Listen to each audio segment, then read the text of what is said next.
தினமும் ஒரு தேன்துளி.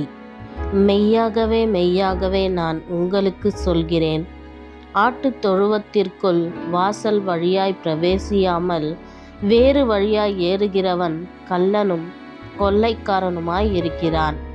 வாசல் வழியாய் பிரவேசிக்கிறவனோ ஆடுகளின் மெய்ப்பனாய் இருக்கிறான்.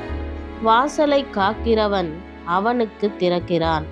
ஆடுகளும் அவன் சத்தத்திற்கு செவி கொடுக்கிறது.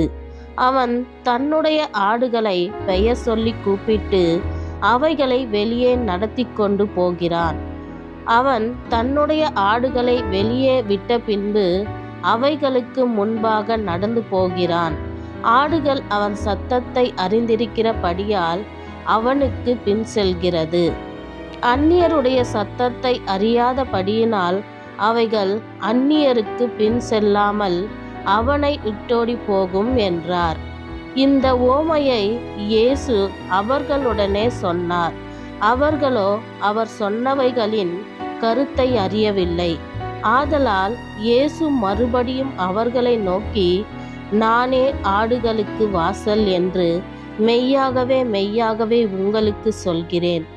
எனக்கு முன்னே வந்தவர்கள் எல்லோரும் கள்ளரும் கொள்ளைக்காரருமாய் இருக்கிறார்கள். ஆடுகள் அவர்களுக்கு செவி கொடுக்கவில்லை. நானே வாசல். என் வழியாய் ஒருவன் உட்பிரவேசித்தால் அவன் இரட்சிக்கப்படுவான். அவன் உள்ளும் புறம்பும் சென்று மேய்ச்சல் கண்டடைவான். திருடன் திருடவும் கொள்ளையிடவும் அழிக்கவும் வருகிறானே அன்றி வேறொன்றுக்கும் வரான். நானோ அவைகளுக்கு ஜீவன் உண்டாயிருக்கவும் அது பரிபூரணமடையவும் வந்தேன். ஆமேன்.